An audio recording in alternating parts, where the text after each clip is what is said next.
Bom dia, pessoal, tudo bem? Como vocês estão? Espero que muito bem. Hoje, segunda-feira, dia 10 de março de 2025, nós vamos para a 21ª parte do livro Jogo dos Deuses, do Cal Takeib. Se você está acompanhando, você está vendo como o livro é bom. Se você não começou a assistir, pega do começo, volta lá, né? Assiste na sequência. Antes da gente começar, vou mandar os recados aqui, começando que, ó, temos quadrinho novo, pessoal, o Prédio, fresquinhos da gráfica, acabei de lançar, uma história incrível, tá? Para você adulto se lembrar da tua infância, né, lá nos anos 80 ou nos anos 70, sem internet, sem rede social, quando você, né, tinha que usar a tua imaginação para brincar. Então é para resgatar essa infância, principalmente para os nossos filhos, sobrinhos, netos, né? Saber que existe um mundo além de tela, né? As crianças estão crescendo só com tela, só com internet, então voltar, né? Lembrar da bola de capotão, de empinar pipa, do bailinho, né? Dança da vassoura, esconde-esconde, pega-pega, tudo isso, né? Uma história muito legal, tem trilha sonora no Spotify. Temos também o Lambo, que, né, o Lambo e o Prédio são os dois que são para todas as idades, né, para adulto, mas para criança também. Então o Lambo, né, é uma homenagem à importância que os animaizinhos fazem nas nossas vidas. Também é uma história incrível, tem trilha sonora lá no Spotify também. Aí a gente já entra aqui num assunto super importante na trilogia do Aurora, Caos e Ômega, falando sobre sociedades secretas, nova ordem mundial, cibernética, tecnocracia, inteligência artificial, transhumanismo, tudo isso que a gente está vivendo, né? Eu coloquei nessa trilogia aqui, 7 anos eu levei para escrever essa trilogia, né? Já previa pandemia, uma série de coisas, pessoal. Então não perca, se você quiser entender de uma forma fácil, com aventura, com espionagem, né? Uma trama muito bacana, mas todos esses assuntos não perca, né? Inclusive com escatologia, essa trilogia aqui é incrível. Temos um outro dia que é uma história que eu ganhei um prêmio do Ministério da Cultura com ela, sobre todos os desafios e armadilhas que o jovem enfrenta quando ele entra na maioridade, na faculdade, questão de dependência química, uso de droga, abuso sexual, doutrinação política, né? Então, mas tudo com um twist sobrenatural, vale a pena demais. Temos o Knock Me Out, que é um romance que se passa no mundo das artes marciais, do MMA, uma homenagem aos filmes dos anos 80 como Rock, Karate Kid, né? Então, inspiracional sobre você vencer os teus limites. Então, mas para quem gosta de dorama também, então esse aqui é para, né, homem, mulher, todo mundo vai curtir, uma história muito legal. Tem trilha sonora também lá no Spotify. E a gente fecha com Comunhão aí para quem gosta de adrenalina, emoções fortes, suspense com terror psicológico, muita ação, mas com essa mensagem de como você enfrentar o mal face a face, sobreviver, encarar a morte mesmo e ter uma redenção. Então uma mensagem muito legal, uma super aventura. Não perca, pessoal, todos os 8 quadrinhos são histórias que eu escrevi para o cinema, na verdade, roteiros de cinema que eu adaptei para quadrinho. Você lê como se estivesse vendo um filme, vai se emocionar, vai chorar, vai rir, né? Muita gente que nunca leu um quadrinho depois me escreve e fala, poxa, né, adulto, homem, mulher, fala, eu li, né, não imaginava que fosse assim tão imersivo quanto um filme, mas é. Então, pode apostar, você vai gostar, entra no meu site, felipefolgose.com, o link está aqui embaixo na caixa de descrição, lá você vai poder ver as artes de todas as histórias, vai ver a sinopse, né? E você pode adquirir por lá, eu mando autografado, é só pedir na caixinha de descrição ali, né? Quando você fizer o pedido, em nome de alguém que você queira, né? E eu mando para você todos os estados do Brasil, outros países também, não é pela Amazon, tá, pessoal? É diretamente comigo. E eu vou deixar aqui na caixa de descrição do vídeo, aqui no YouTube, tá? O link do site, vou deixar também do meu Instagram, você pode pedir por lá se preferir, da página do Aurora HQ no Facebook também você pode pedir por lá. E vou deixar também aqui embaixo o link do Odyssey, plataforma alternativa, né, ao YouTube, e do Subscribestar, que é onde você pode se tornar apoiador do canal, apoiadora, se você gosta do canal, é só entrar lá no Subscribestar e se inscrever, e eu agradeço todo mundo que apoia o canal, tá bom? Então vamos lá, pessoal, vamos começar, vamos retomar aqui onde a gente parou. Então, a gente parou falando exatamente de como o reencantamento da sociedade que está sendo promovido por essa galera, né, que a partir do iluminismo começou a, quer dizer, sempre combateram o cristianismo, né, mas começaram a secularizar a sociedade e agora estão inclusive reintroduzindo esses conceitos através da ciência, né? Então já, né, ele fala aqui, cita o Einstein dizendo, né, eu acredito no Deus de Spinoza, que se revela na harmonia existente em todas as coisas, mas não o Deus, né, que se preocupa com o destino e as ações dos homens, se referindo ao Deus bíblico. Isso porque Einstein era um judeu, né? Mas, então, ele falou desse conceito do Deus, tal do Deus de Spinoza, que é basicamente um Deus animista, né? Pagão, onde Deus está presente em todas as coisas na criação, mas a gente não reconhece ele como um agente, né, externo, como uma consciência, como uma mente criadora, né? Então, obviamente, estamos, né, quem tem uma visão bíblica vai contra isso. Então, por exemplo, né, Gênesis 1 diz o seguinte, né, Deus criou o céu e a terra fazendo marcando a criação, né, desde o início, separando a luz das trevas, né, e aí o tempo começa a existir. Antes não havia tempo, né? Então isso você fala, né, como que conceitos científicos que estão sendo comprovados com tecnologia moderna, como satélites, né, como telescópios, né? Isso já estava descrito na Bíblia desde sempre, né? Então, daí, depois em Gênesis 1, né, ele fez a separação entre a parte seca, né, e a parte, né, e a expansão, né? Capítulo 1, versículos 6 e 8. Ele separa a terra dos céus, depois ele separa a terra das águas, né? Produz vegetação de acordo com os seus vários tipos, né? Plantas que produzem sementes e árvores com frutos de acordo com os seus tipos, né? Então a gente já vê que existe um código, né? Porque cada planta, e a maravilha da semente, né? Que numa sementinha você tem todo o código para criar uma árvore de metros e metros de altura que se reproduz continuamente, perpetuamente, né? Fazendo, né, dividindo a noite e o dia, criando o sol, a lua, as estrelas, para dividir, né, a luz e as trevas, né? Faz os pássaros de acordo com o seu tipo, né? Faz as criaturas do mar de acordo com o seu tipo, né? Sobre a terra, Deus faz os animais, né, de todos os tipos também, né? E olha só a repetição da frase, né, de acordo com o seu tipo, postulando, né, categorias únicas de famílias, né, de ordens de animais, possibilitando, né, distinção de tipos de animais, né, de classes de animais, né? Então, essa classificação definida, né, é evidente, né? Enquanto no paradigma do Darwin, né, é uma sopa, né, primordial, onde nada está separado, está tudo misturado, né, como se tudo surgisse a partir de um único organismo, né? Enquanto não, né, Deus cria as coisas de acordo com o seu tipo. E na paleontologia moderna, vê que nos fósseis já, em todos os fósseis, o registro é que já existe, né, essas classes de animais no seu tipo, né? Deus faz então a humanidade, né, homem e mulher, macho e fêmea, segundo a sua imagem, né, em Gênesis 1, versículo 26 e 27. Então, ele especificamente cria, né, esses seres que vão levar a sua imagem, vão portar a sua imagem, né? A imagem de Deus vai estar o quê? São portadores da imagem de Deus, né?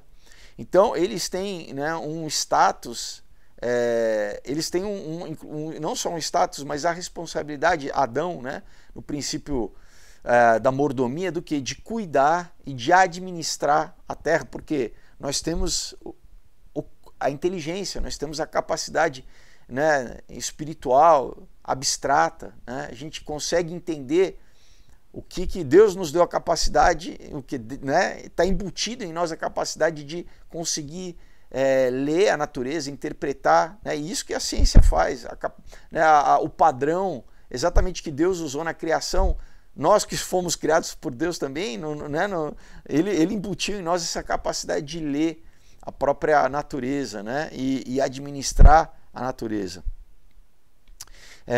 Então ele continua, ele fala assim, isso não é só uma característica moral, mas é uma, vamos dizer, uma designação divina, instituída, né, que nos dá aos seres humanos um valor eterno, né?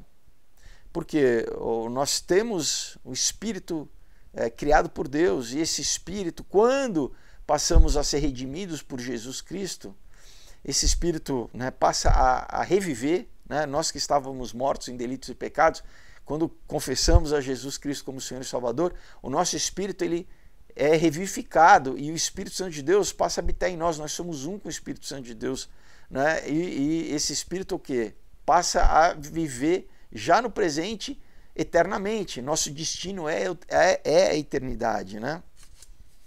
Então, quando a gente reconhece isso, pessoal, né, nós valorizamos muito mais a vida humana, né? A gente valoriza muito mais o outro ser humano, a gente, né, não vai escravizar, não vai explorar. Então, o desdobramento social, político, econômico dessa visão de mundo é completamente diferente de um utilitário, né, de um humanista, assim, no sentido que o ser humano é um robô de carne, que não tem espírito, todos os pensamentos, as emoções são frutos só de reações químicas no cérebro e não tem valor, né? Então, eu posso explorar o próximo, eu posso matar, eu posso chamar o outro de animal, né? Porque não tem espírito. Olha a grande diferença, né? Como isso é central, pessoal, para sociólogos, os antropólogos, pra você ter uma sociedade verdadeiramente justa, né? Sem crime, sem abuso, sem exploração, é quando a gente adota essa visão de mundo, né? Então, a visão bíblica, né, segundo, por exemplo, explica um autor, o Peter Jones, né, no seu estudo comparativo com esse onismo, né, essa nova proposta da unidade, né, que esse é o pensamento que vai levar ao ecumenismo, né? Na verdade, a visão bíblica é uma visão, ele fala que twoism em inglês, né? Na verdade é uma dualidade, né? No sentido de que Deus está separado, né, de todas as coisas que ele criou. Deus está separado. Ele quer o quê? Nos reunir a sua família, mas a criação aqui física, material, né, tem vamos dizer, a digital de Deus, mas não contém o Espírito de Deus, né? Como a Bíblia diz em Romanos 1, a Bíblia dá, a criação, a natureza dá testemunho de Deus, né? Ela aponta para Deus, né? Quando a gente vê a criação, você fala assim, não, existe Deus, porque a perfeição da criação, né? Mas Deus em si não está na pedra, na planta, né? Como esse outro lado, que é esse lado pagão, animista, né? Não, tem o espírito nas coisas, entendeu? É diferente, né? Então, né, na visão bíblica, Deus não está dentro vamos dizer, fazendo uma analogia como se fosse um computador, dentro do sistema, né, do software. Ele opera fora do sistema, né? Então, quem diz isso é o John H. Alton, professor de teologia do Velho Testamento, principalmente, né? Então, o fenômeno cósmico não é a manifestação dos seus atributos, mas, né, mostrar que eles são instrumentos da sua soberania, né? Tudo tem que apontar para a soberania de Deus, né? O Dave Hunt, que é um autor cristão e um palestrante, ele comenta sobre a realidade do cosmos, né, do mundo, e a questão das origens, né? Ele diz o seguinte: o fato de que o cosmos existe, né, com vida e com inteligência residindo no planeta Terra exige uma explicação. Nada pode produzir nada, né? Então a proposta, né, dos cientistas aí, do Big Bang,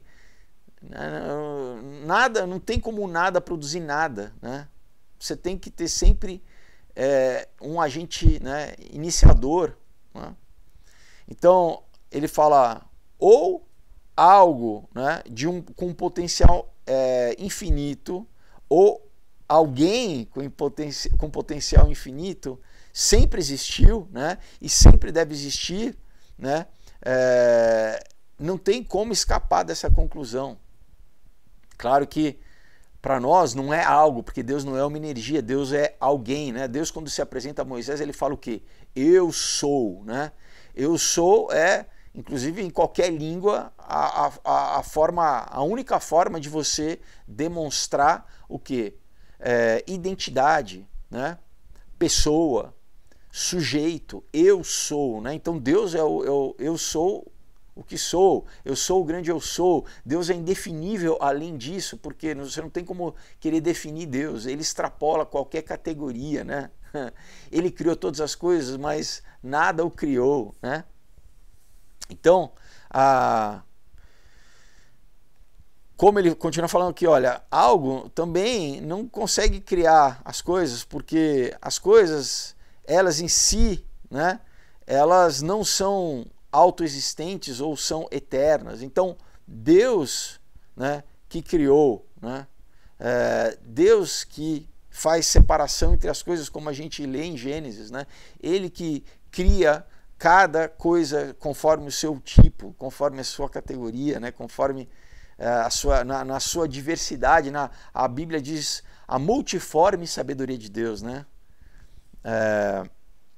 E a Bíblia continua a falar, né, sobre a realidade dessas distinções, incluindo a distinção entre espírito e carne, né, entre o que é espiritual e o que é material. Em Eclesiastes 12:7, né, a gente lê, então o pó irá retornar à terra da onde veio, né, e o espírito irá retornar a Deus que o deu, né? O apóstolo Paulo até mesmo discursa sobre os tipos de carne, né, baseados cada um em seu tipo, né, a respeito de morte, ressurreição e a diferença entre o corpo natural e o corpo espiritual. Porque sim, existe um corpo espiritual, né? Inclusive, o nosso próprio corpo físico vai ser glorificado, vai passar por uma mudança aí, pessoal, atômica, sobrenatural, né? Não dá para a gente nem tentar usar um comparativo com a linguagem científica, porque, né, Jesus, ele quando ressuscitou, ele tinha esse corpo glorificado, que o quê? Ele atravessava a porta, ele aparecia de um, né, a gente lê quando os discípulos estavam ali reunidos com medo, né, tudo com as portas e janelas fechadas, de repente Jesus aparece no meio deles, né? Mas ao mesmo tempo ele está com o seu corpo, com as feridas na mão, no lado. Ele manteve o quê? Para mostrar que é o mesmo corpo.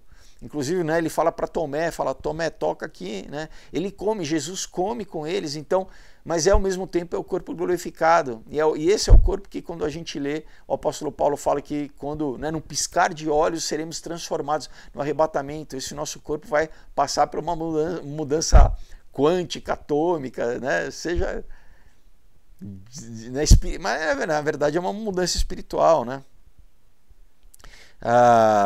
Então, o apóstolo fala o seguinte, né? Porque a carne, né, ela luta contra o espírito e o espírito contra a carne. E esses são contrários entre si, para que você não faça aquilo que você quer, né? Isso, Gálatas 5, 1 Coríntios 15, né? Então, espírito e carne não são tratados na Bíblia simplesmente como algo figurativo, né? Não, são coisas reais, né? Elas são realidade. Nós estamos, inclusive,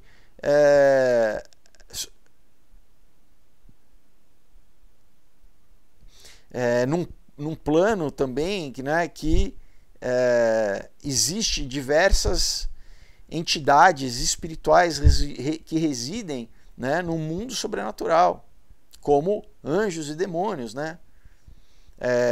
O apóstolo Paulo fala bastante sobre isso em Efésios 6, né?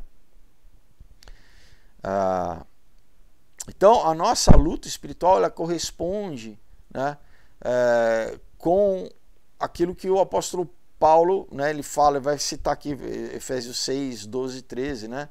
Ele fala que nós não lutamos contra sangue nem contra a carne, mas contra principados, contra potestades, contra dominadores né, das trevas, nos lugares espirituais, né? Então ele fala, portanto, tomem toda a armadura de Deus para que você seja capaz de, né, permanecer fiel, né? Tá em inglês, eu estou traduzindo aqui, não tô, né? Tá diferente de alguma tradução que eu estou tirando da minha cabeça, do dia mal, né? Para que depois de tudo você permaneça firme, né? Então é a armadura de Deus, que depois a gente lê o que? Cinturão da verdade, coração da justiça, capacete da salvação, né? Escudo da fé, espada do Espírito, sandália da preparação do evangelho da paz, né? Então essa separação não é ilusória, né? Ela faz parte da nossa realidade. Quando a gente começa a entender que nós vivemos no mundo físico, mas também simultaneamente no mundo espiritual, pessoal, a gente não fica vulnerável, senão a maioria das pessoas vivem igual patinho na lagoa, são facilmente né, atingidas, sofrem dano, entendeu? Porque não entende que a nossa realidade, ela é muito maior do que somente aquilo que a gente consegue capturar pelos nossos sentidos físicos, né? Sim, existe, a gente simultaneamente vive no mundo espiritual, pessoal, né? Nós não somos só seres materiais, carnais, nós somos seres espirituais também. E na nossa realidade, é isso que a gente tem que entender, tem que incorporar na nossa visão de mundo que existe sim um mundo material, que isso não é superstição, que isso não é mitologia, tá? Isso é fato, isso é real. Aí o Peter Jones, ele continua o seguinte, ele fala assim, quando nós dizemos que Deus é santo, nós não estamos apenas dizendo que ele é moralmente puro, o que ele é, mas nós estamos primeiramente falando cosmologicamente. Nós estamos dizendo que ele é único, completamente único e primeiro, né, primário, mas primeiro no seu ser, né? E que isso, em comparação a todas as outras coisas, né? Ele é único, ele é diferente, né? Por isso que ele é santo, ele é separado, né? Então, em nenhum lugar na Bíblia, né, Deus, a essência de Deus está definida, né, como sendo em algo ou encontrado em algo no cosmos, né? Inclusive, isso que é idolatria, é pegar qualquer coisa que foi criada por Deus e tentar adorar como se fosse Deus. E é o que você lê ao longo da Bíblia, você lê, né, Deuteronômio o tempo inteiro, Deus falando assim, né, não faça como os outros povos, as outras nações, né, isso falando para os judeus, Moisés falando para os judeus, né? Não adore o céu, não adore o sol, não adore, né, os animais criados, nada que sobre a terra, sobre o mar, né, dentro do mar, né, não adore nada disso. Então Deus não está nessas coisas, não está não, né? A Bíblia fala o exército dos céus, né, as estrelas, as constelações, não adore nada disso. Por quê? Porque tudo isso foi criado por Deus, né? Então na sua criação e através do seu trabalho salvífico, né, pelo seu Espírito, Deus, ele eleva todas as coisas, né? Então a gente lê que a criação, ela geme aguardando a manifestação dos filhos de Deus. Por quê? Porque quando o pecado entrou no mundo, também causou um efeito na própria criação, né? Um efeito um efeito degenerativo, é o que a ciência chama de segunda lei da termodinâmica, que tudo estraga, que tudo envelhece, que tudo, né, corrompe. Então o efeito espiritual do pecado, ele teve um efeito físico, né, nos seres vivos, o que é a morte, mas na criação é esse envelhecimento, né, o desgaste. E tudo isso também vai ser restaurado, né, na volta de Jesus, né? Mas nós aqui já passamos pelo processo espiritual do milagre da transformação dentro de nós. O Espírito Santo já passa a habitar dentro de nós, né? E aí só aí que nós passamos a ser um com Deus, né? Então, um exemplo, né, vamos dizer, da diferença de Deus, da separação de Deus, a gente vê em Isaías 40, né? Nessa passagem, ele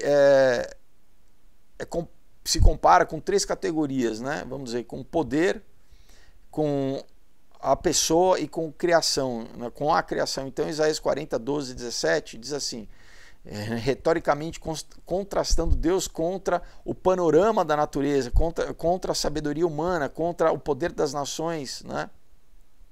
Diz assim, quem mediu as águas, né, nas suas mãos? Quem mediu os céus, né, e calculou, né, vamos dizer, o pó da terra, né, a sua medida?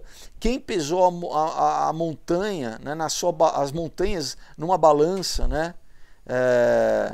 Quem dirige o Espírito de Deus? Ou quem foi o seu conselheiro que ensinou a ele, né? De quem ele tomou conselho, né? Ou quem o instruiu, né, no caminho da justiça? Quem ensinou a ele conhecimento e mostrou os caminhos do entendimento, né? Então, preste atenção, né?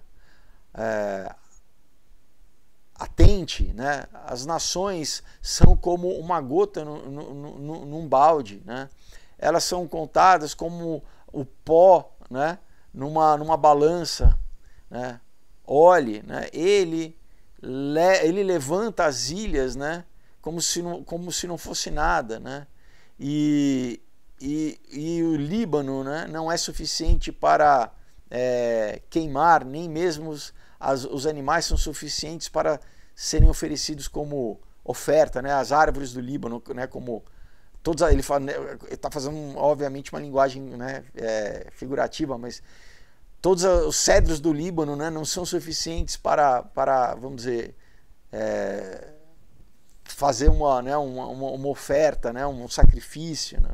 Todas as nações perante ele não são nada, né? E elas são contadas por ele, né, como menos do que nada, no sentido de que, de novo, né, Isaías aqui está usando essa linguagem poética para demonstrar a nossa pequeneza, né, a nossa limitação perante o Deus Criador de todas as coisas, né? Mas mesmo assim ele amou o homem a tal ponto de dar a sua própria vida por nós, mesmo nós sendo tão pequenos assim. Olha como é maravilhoso o amor de Deus, né? Então, né, continua, Deus não é um velhinho barbado lá no céu, né, essa caricatura, né, que muitas vezes é feita a respeito de Deus, né? Mas na verdade Deus é revelado, né, na Bíblia como sendo alguém que nós não conseguimos imaginar, a gente não consegue conceber a Deus, né? Porque nós não conseguimos conceber uma pessoa, né, uma personalidade que se estenda, né, além do tempo, além do espaço e além da matéria, né, vai além de todas as nossas categorias mentais, transcende a todo conceito que a gente tem, né, de realidade, de tempo. Por quê? Porque nós somos seres que estamos aqui, né, por enquanto, né, durante a nossa vida aqui, presos nas 3 dimensões, né? Mais o tempo, que é a 4ª. E Deus não está preso por nada disso, né? Deus criou todas essas coisas, né? Então, desde os nossos pensamentos mais sublimes até as fantasias mais insanas, né? E mais, vamos dizer, maravilhosas e perplexas que elas sejam, né? Nós somos incapazes de criar, né, na nossa mente Deus, né, porque ele é completamente diferente da criação, né? Então isso é logicamente impossível. Por isso que nós não podemos adorar a nada criado, pessoal, uma estátua, uma imagem, né? Isso é idolatria, né? Isso é um insulto a Deus, né? Você não pode chamar Deus de um pedaço de pau, de um pedaço de madeira, de metal, de o que seja, de inteligência artificial, de o que seja, né? Deus não somente é diferente do universo material, né, residindo no mundo espiritual, mas ele também é distinto no próprio mundo sobrenatural, né? Porque ele criou o mundo sobrenatural, ele criou as entidades, ele criou os seres, mesmo aqueles que se rebelaram, ele criou todas as coisas, pessoal, né? Então, vamos dizer, a magnitude e a complexidade da natureza aponta para o Deus Criador, né? Mas o Deus Criador, né, ele entra no nosso domínio, na nossa existência, quando ele deseja, ele que se apresenta para o homem, ele que sempre que, né, ele chamou Abraão, ele chamou Moisés, ele chamou Noé, né?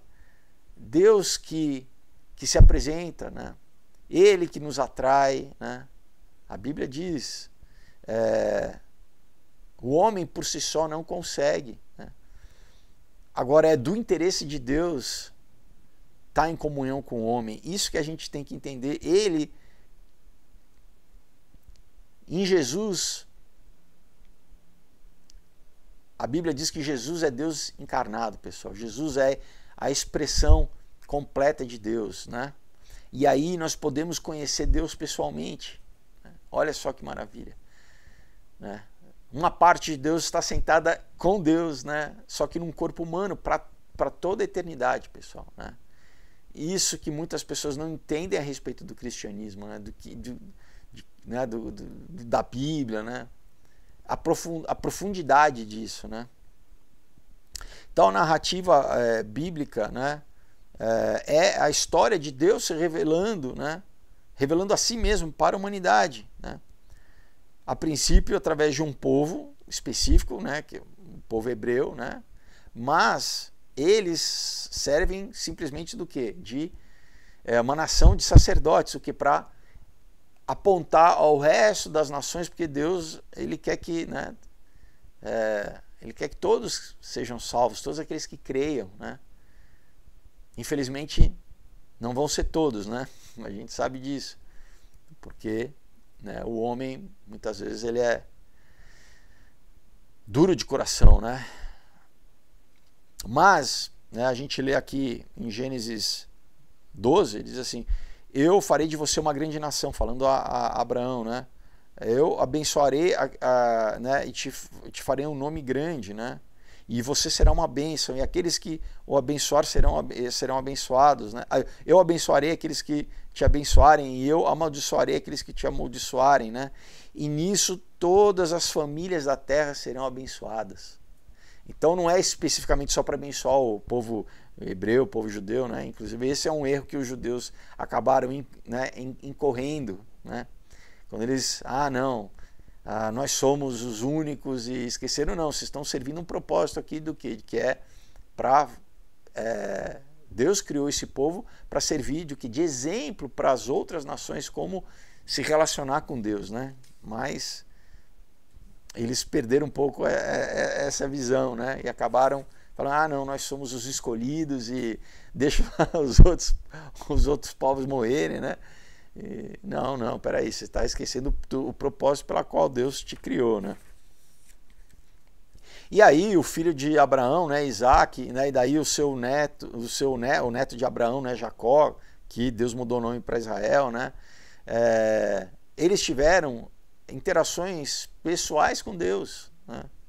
Esses três homens, né, eles foram testados de várias formas, né? Inclusive o nome de Jacó foi mudado, né? Porque ele diz assim, né,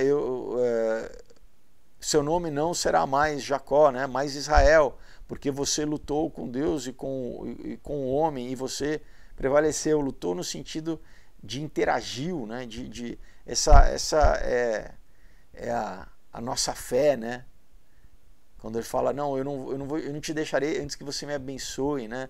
Deus gosta dessas coisas, da interação nossa com Ele, né? E fala, né? Pedir, né? Batei, abrir-se-vos-á, né? Pedir, dar-se-vos-á. Deus gosta da interação com a gente, pessoal, né? Então a promessa divina para, né, Abraão, né, que através dele essa nação iria ser criada, né? Então depois, né, da gente ler, né, a respeito do Deus de Abraão, Isaac e Jacó, né, ele tem um encontro com quem? Com Moisés, né? Ele fala aqui inclusive com o pastor, um fugitivo que se tornou um pastor, né? Então a história de Moisés também é incrível, porque foi desde o começo, né, já teve um destino profético dele, de ele ser salvo, né, do que o faraó... e tem o Moisés, de uma forma, ele também tipifica Jesus, né? Ele né, a Bíblia usa muitos padrões, né? Então Moisés já apontava para quem seria Jesus, né? Da mesma forma também, né, Herodes quis matar os meninos, como o faraó quis matar os meninos também, para impedir com que viesse o libertador, né? Mas não é simplesmente, não, o espírito que estava por trás do faraó e que estava por trás de Herodes, agindo por trás, né? Lembra que Paulo falou, nossa luta não é contra sangue nem contra carne, né? Então, depois, né, Moisés cresce para ser o quê? Para ser um futuro faraó, né? Para ser um governante. Ele cresce na elite, né, do Egito. E aí, numa idade, se não me engano, ele tinha 40 anos, ele mata um egípcio que estava batendo num escravo israelita, e ele acaba fugindo do Egito. Ele abandona, né, aquela vida de luxo, ele foge para o deserto, ele passa 40 anos, né, longe, né, mas do que? Deus estava preparando o caráter dele durante todo esse tempo, até que ele tem o momento do encontro com Deus, né, quando ele vê a sarça ardente, né. Então, e aí, né, Deus se apresenta para ele, diz, eu sou, né, quem eu sou, né. É esse nome que transcende qualquer categoria, né, que né, a gente traduz como Jeová, né, e Yahweh, né, é o tetragramaton, né. Então Moisés, ele se torna um mensageiro, né, um porta-voz de Deus, um profeta, né, que profeta é exatamente isso, né. Então, na sua primeira aparição, né, foi como um redentor, um salvador, né, e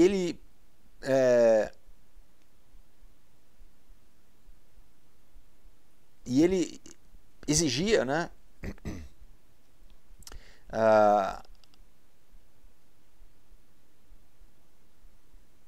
para que, né, o homem colocasse nele, né, a fé, né?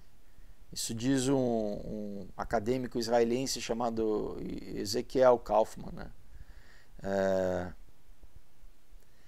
Para iniciar essa batalha, né, contra a descrença, né, em favor da fé, você precisa sempre de um mensageiro, né, sempre de um profeta que vai trazer a palavra, né, de Deus para que as pessoas entendam, né, e se convertam, se arrependam, né. Então a Moisés foi dada essa missão de comunicar o conhecimento de Deus para o povo judeu, né, e para conduzi-los fora do Egito, né. Isso tipifica o que? Todo aquele que ouve a palavra de Deus e sai do mundo que a gente vive hoje, é como se fosse o Egito naquela época, né? Depois, mais para frente, a Babilônia vai ser esse mesmo, vai tipificar o quê? O mundo caído, né? Então aqui o Egito tipifica essa cultura que está caída, que ela precisa ser o quê? Transformada, né? Ela precisa ser redimida, né? Então, propositalmente, Deus ao longo das 10 pragas, ele vai julgando, né, essas entidades que os egípcios adoravam, né?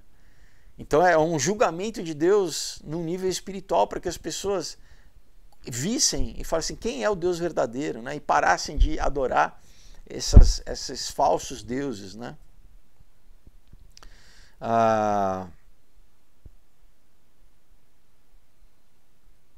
Então, ao longo do Êxodo, né, Deus ele chama, né, a nação para o Monte Sinai para entregar o quê? Os 10 mandamentos, né? Ele fala, né, traga o povo a mim e eu irei fazer com que eles ouçam as minhas palavras, né? E eles irão aprender a temer, a me temer, né, todos os dias que viverem na terra, né? E isso eles ensinarão aos seus filhos. A Bíblia diz que o temor do Senhor é o princípio da sabedoria, né? Não é medo, é temor, é um temor reverencial, né? Da mesma forma como a gente deve temer com amor para os nossos pais, né? Respeito, né? Respeito, temor, né? Obediência. Por quê? Porque na verdade é tudo que faz bem para nós mesmos, né? Que Deus estabelece ali nos 10 mandamentos, que é a base da sociedade ocidental, pessoal, né?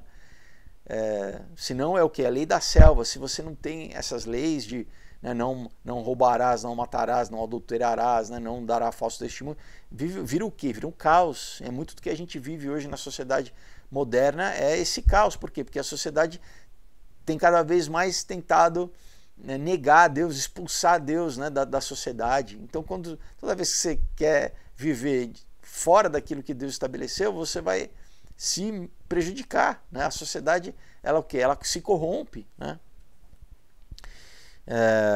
Então, ao comunicar o decálogo, né, que são os 10 mandamentos, né, que é o código, né, para relacionamentos, para uma sociedade existir, né, isso foi feito publicamente, né? A manifestação sobrenatural não era o resultado de um sentimento interno ou vamos dizer, de um clima místico, né? Não foi uma revelação privada, mas foi algo, né, que o povo via a montanha, né? O Moisés ficou 40 dias lá, né, ninguém podia chegar perto ali, parecia que era um vulcão, assim, né? Era uma montanha, mas era a presença de Deus ali, né? Apesar disso, olha como é a natureza humana, né? Mesmo assim eles pediram para que Arão fizesse um bezerro de ouro, né? Eles queriam um ídolo, né?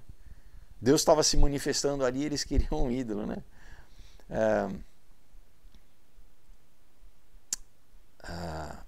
Mas, né, diz assim,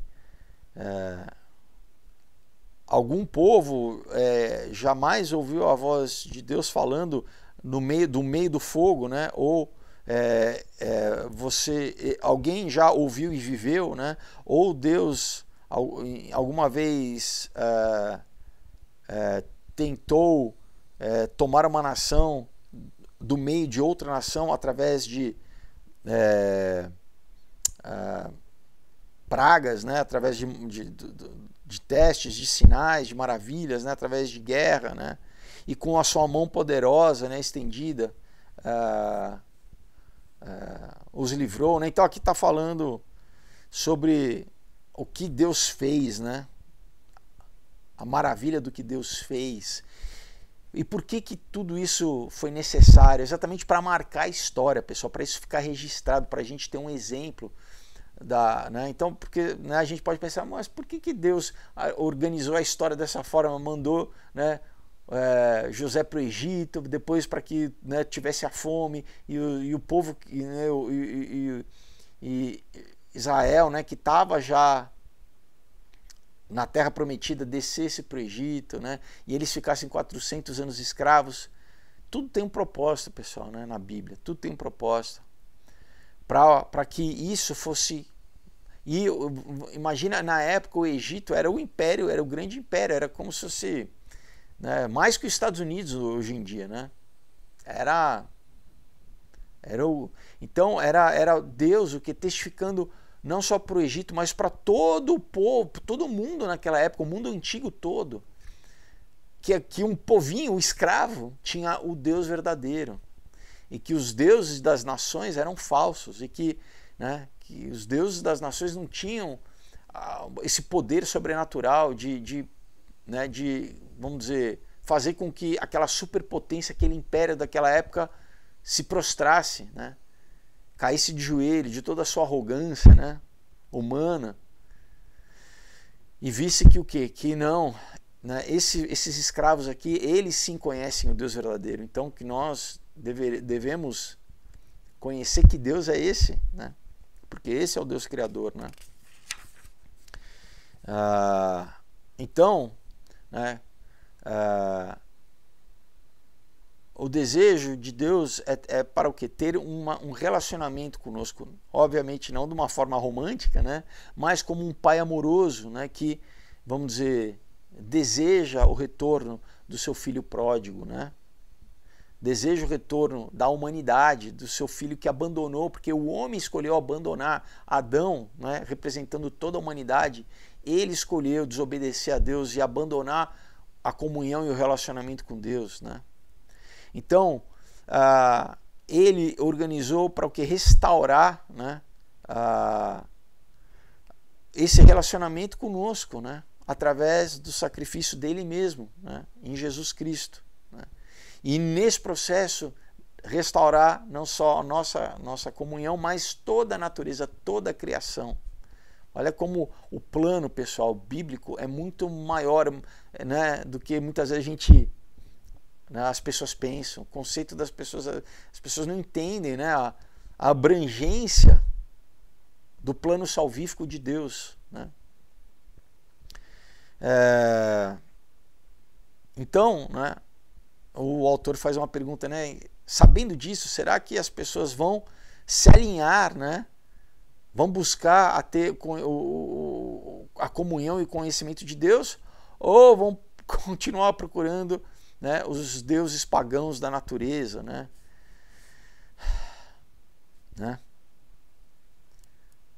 Será que eles vão ouvir o chamado de Deus chamando para que eles se separem, né, do mundo e voltem a ter, né, a ter verdadeira comunhão com Deus, né? E ele faz uma pergunta, ele fala que quem que você buscaria, né? Quem você seguiria, né? E eu aqui faço essa mesma pergunta para você, né? Hoje, o que você segue, né?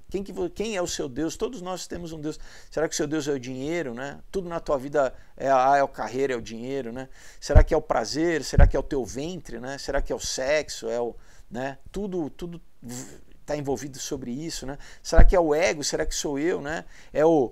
Nessa era né, do self, né? Essa era do influenciador, todo mundo, sabe, né, vira um culto de si mesmo, né? Quem é o nosso Deus, né, pessoal? E ele continua falando assim: você não deve ter outros deuses perante a mim, né? Que esse é o primeiro dos 10 mandamentos, né? O primeiro dos 10 mandamentos é esse. Deus, porque quando a gente tem Deus na nossa vida, todo o resto, pessoal, vai bem, né? Por isso que ele é o primeiro, que a partir desse, todas as outras coisas, elas se encaixam, elas estão nos próprios lugares, né? Nos lugares adequados, né? Então, ligado a isso, né, existe vamos dizer, uma coisa clara, né, contra fazer qualquer tipo de Deus, né, seja de imagem, né, seja de coisas criadas, né, que a gente cria para adorar, né. Tem gente que, novamente, pode ser uma coisa material, pode adorar um carro, pode adorar uma casa, pode adorar o cônjuge, né? E pode ser coisa que não é física, né? Pode ser um conceito, né? A beleza, adorar a juventude, quer ser jovem eternamente, né? É a tua, né? Não, eu vou... Isso tudo pode se tornar o quê? Um ídolo, né? Então, enquanto Moisés reconhecia a presença de Deus, né, aqui ele fala, né, o povo, né, o povo ali estava criando um bezerro de ouro, né, para adorar, né, e esse bezerro, né, era o Apis, né, que era um deus pagão, né, egípcio, né. Então, outra possibilidade também é que já fosse a representação de Baal, né? Baal é um outro deus adorado ali principalmente pelos cananeus ali, né? Então, independente de que expressão de paganismo, né, seja Lápis ou Baal, né, era um ato de idolatria, né? Eles fizeram para si mesmos, modelaram, né, o bezerro e adoraram e fizeram sacrifícios a ele e disseram: esse é o nosso Deus, ó Israel, né? Esse que nos tirou da terra do Egito. Isso a gente lê em Êxodo 32:8. Né? Essa ação ela tem vamos dizer, um gostinho sincretista. Né? Sincretismo é o que? A junção de diversas religiões, diversas práticas religiosas, né? Mesmo que você diga que você está adorando a Deus, né? Se você tem outras, você está misturando, você está poluindo uma fé, né? Então não adianta quem fala: ah, não, eu sou cristão, mas vem cá, que tipo de cristianismo que você pratica? Você adora só a Deus, a Jesus, ou tem santos, ou tem, né, Maria, ou tem Kardec, ou tem o que seja, pessoal, né? O Cristo cósmico, né? Junto com Buda, né? Porque, né, para a teosofia, né, Cristo e Buda são dois mestres que estão juntos, né? Então isso é o que? Isso polui, pessoal. Isso não é santo. Lembra? Santo é separado, é único. Você está o quê? Juntando. É aquela história, né? Você tem um copo d'água. Se você pegar uma gotinha de cocô e pingar, seja uma gotinha de cocô, num litro d'água, não é nem um copo. Vamos pegar 1 litro d'água. Você pega uma gotinha de cocô e pinga nesse litro de água, você vai tomar dessa água, você vai se lavar dessa água? Não. Já poluiu, pessoal. Já contaminou, né? Isso a gente tem que ter muito cuidado, porque esse sincretismo faz isso, subverte, né? Ah, não, mas é Jesus, né? Tem um monte de coisa, de gente, não, tudo fala, não, é Jesus, é Jesus, é Jesus, mas peraí, que Jesus é esse, né? A gente não pode esquecer que Jesus mesmo, né, disse, fala, né, vocês vão no último dia falar para mim: Senhor, Senhor, em teu nome fizemos, né, milhões de coisas, né? Jesus fala: apartai-vos de mim, eu nunca vos conheci. Então a gente tem que ter cuidado com isso, né? Porque o que? Deus não divide a sua glória, pessoal, né? Não, Deus não divide a sua glória, né? Idolatria religiosa, né? Essa adoração ou a fé depositada em qualquer coisa que seja, né, além do Deus verdadeiro, né? Isso é sincretismo, isso é poluição espiritual, né? Porque você falha em dar a honra a quem merece, né? A quem criou a humanidade. E de novo, Deus fala: eu não divido a minha glória com ninguém, né? E é um ato de reduzir a santidade de Deus, né? Tornar algo comum, né? A um homem, a um ser criado. Imagina, né? Quem adora o Papa também, por exemplo, né? É um ser humano falho que precisa de salvação, né? Como todos nós, né? Mas a pessoa adora, né? Então vem cá, você está tirando a glória de Deus, do Deus Criador, você está depositando num homem, numa pessoa que já viveu, que morreu, não importa, pessoal, né? Fazendo uma estatuazinha que, né? Como se você estivesse adorando. Isso tudo é pecado, pessoal. Vai contra o primeiro mandamento, né? Vamos encerrar nosso vídeo aqui, né? Isso é muito importante, né?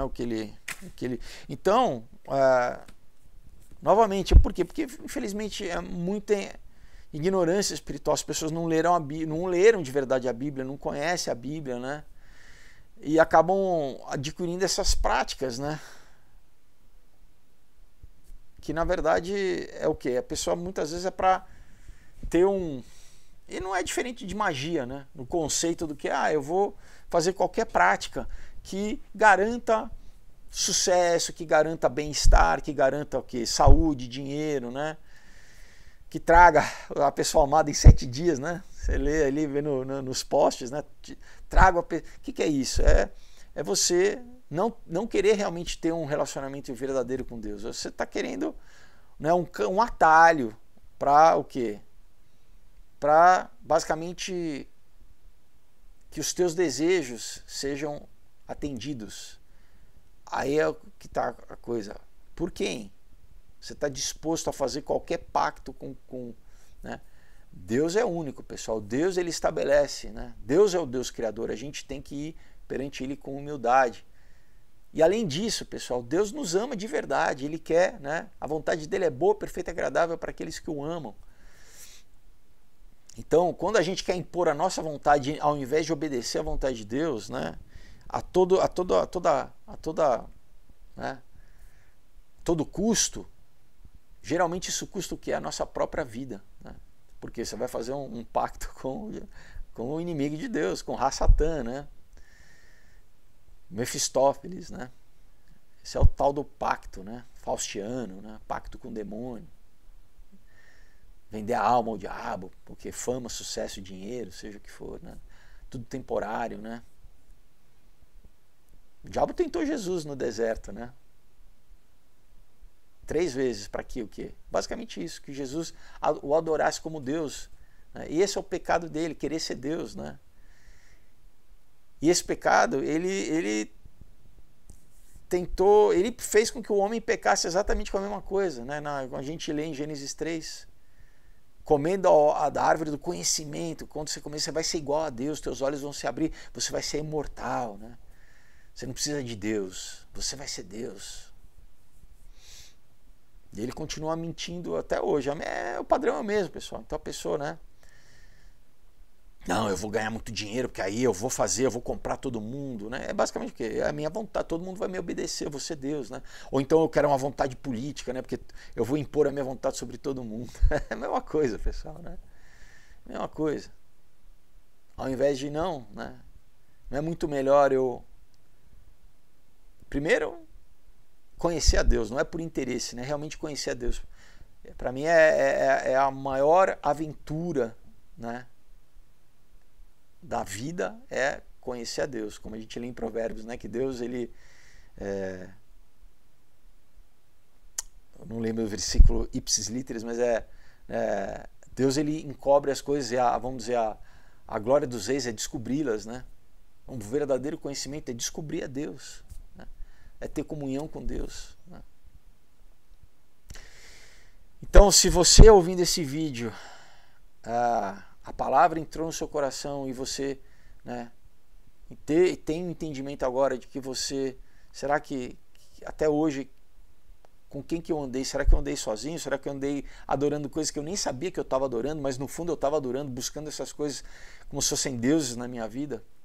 Hoje é a oportunidade de você se reconciliar com Deus, abandonar todos esses falsos deuses e fazer, né, uma aliança com Deus vivo, o Deus que morreu, né, veio aqui como homem, se humilhou, sofreu, né, aquilo que eu deveria sofrer, que você deveria sofrer, né, o salário do meu pecado, né, que é o que? A morte. Ele levou sobre si na cruz, né, para o quê? Criar um novo e vivo caminho até Ele mesmo, né, até Deus, para que a gente tenha comunhão com Deus, a nossa vida aqui possa ser o que? Conduzida por Deus, né? A gente possa aprender com Deus. Não vai virar né? Não é um ticket para Disneyland, para Deus então vai solucionar todos os problemas, não, né? É porque para a gente ter a vida eterna e viver, andar com Deus aqui e ser vitorioso nas dificuldades que vierem, porque até Deus vai permitir, pessoal, né, coisas para que a gente cresça, né, para que a gente amadureça, para que a gente cresça espiritualmente, para que a gente conheça a Deus. Muitas vezes, né, a gente vai precisar passar por provas, né? A vida é uma série de provas, né? E é o que o apóstolo Paulo fala, né? Provado e aprovado. A gente passa a ser provado e aprovado quando? Quando o Espírito Santo de Deus nos ensina, ele habita em nós e a gente passa a confiar em Deus, a depender de Deus, né? Amém? Então, a primeira coisa é o quê? É a nossa decisão de confessar a Ele como nosso Senhor e Salvador, a Jesus Cristo, e receber o Espírito dele em nós, nos arrependermos dos nossos pecados, né? Termos a humildade de arrepender dos nossos pecados, reconhecer a nossa limitação, a nossa humanidade, a nossa fraqueza, né? E Deus se agrada quando a gente se apresenta, se chega a Ele, né, dessa forma, reconhecendo que Ele é o nosso Deus, que Ele é o Senhor, né? E o ato, né, de graça que Ele fez, o ato eterno, o sacrifício perfeito que Ele fez para nos dar vida e vida em abundância. Então, vamos fazer essa oração. Coloca a mão no seu coração, ora comigo assim: Senhor Jesus, obrigado, Pai, porque hoje entendi, Senhor, a tua obra salvífica, o teu plano de salvação para toda a humanidade, mas para mim especificamente. Então hoje, Pai, eu reconheço o meu pecado e eu me arrependo, Pai. Eu peço a Ti perdão, Senhor, pela minha carnalidade, pela minha falha, Pai, pelo meu coração, Pai, pervertido, Pai, pelo mundo, Pai, pela educação, pela cultura. E eu peço, Pai, que hoje o Teu Espírito Santo, Senhor, venha me transformar, venha renovar a minha mente, Pai, meu coração, os meus pensamentos, os meus desejos, Pai. Eu Te confesso, Jesus, como meu único e suficiente Senhor e Salvador. Eu não tenho, Pai, nenhum outro Deus além de Ti, Senhor. Só Tu é meu Deus, Pai. Eu abro mão, Pai, de qualquer idolatria, de qualquer religiosidade, de qualquer prática, Senhor, que coloca qualquer coisa ou qualquer, Pai, entidade no Teu lugar, Senhor. Tudo foi criado por Ti, só Tu é Deus, Pai. E eu adoro unicamente a Ti. Tu é o meu Deus, meu Senhor e Salvador. Obrigado, Jesus. Obrigado pela Tua graça que, Pai, me transforma, Senhor. Pela Tua palavra, Pai, que, Pai, me transforma o entendimento e produz vida em mim, Senhor. Eu peço a Ti, escreva o meu nome no Teu livro da vida, Senhor. E me cele com o Teu Espírito Santo da promessa. Obrigado, Pai, porque hoje, Pai, Tu quebra todo o grilhão, toda a prisão espiritual, Pai. Obrigado, Pai, porque Tu, Pai, me liberta e verdadeiramente eu sou livre, Pai, pela Tua libertação, Senhor. Obrigado, Senhor, pela aliança que eu faço, aliança eterna, no Teu nome, Pai, no nome sobre todo nome, Jesus Cristo, e pelo Teu sangue derramado que me lava e me purifica, Pai, de todo pecado. E hoje, Pai, eu sou, Pai, Teu, Pai, eu passo a ser Teu filho, eu sou propriedade exclusiva Tua, Pai. Amém? Obrigado, Pai, porque Tu me resgata do império das trevas e me transporta para o Teu reino, Senhor, o reino da Tua maravilhosa luz, Pai, Jesus Cristo, Senhor. Senhor e Salvador, obrigado pelo Teu amor, pela Tua graça, em nome de Jesus Cristo. Amém. Glória a Deus. Se você fez essa oração com sinceridade, né, a Bíblia é a palavra viva, é o documento sobrenatural que Deus nos deixou, que nos alimenta. É o pão da vida também, é o verbo, né? É a expressão de Deus aqui. Então compre uma Bíblia, passe a ler, ter uma rotina diária de leitura, de oração, amém? Para você crescer na graça e no conhecimento de Deus. E busque uma igreja também para você estar inserido no corpo de Cristo aqui na terra, onde você vai estar convivendo com os teus irmãos que têm o mesmo espírito que você, a tua família espiritual, onde você vai crescer na graça e no conhecimento, ser discipulado, ter novas amizades, ter comunhão, amém? Uma igreja bíblica, pessoal, cuidado, né? Falsas igrejas que pregam, vão contra, tem igreja, não, nós precisamos atualizar a Bíblia. Isso é anátema, isso é maldição. Igrejas esquerdistas, né, de woke, ideologia de gênero, tudo isso, pessoal, vai contra a Bíblia. Não é uma igreja verdadeira, né? Falsos profetas. E também aquelas que, não, nós temos aqui um novo profeta, uma nova profetisa, que, né, tem um novo livro aqui que é tão importante quanto as escrituras, né? Cuidado com isso, isso tudo é seita também, tá? Então, ore, né? Peça para que o Senhor te conduza a um lugar onde você vai ser acolhido, mas vai receber a sã doutrina para que você novamente cresça na graça e no conhecimento dele. Amém? Então, pessoal, a gente encerra nosso vídeo. Novamente, lembra vocês os quadrinhos. Entrem em contato, vocês vão se divertir, vão se emocionar, vão refletir, vão aprender também, que tem muito material aqui, tá bom?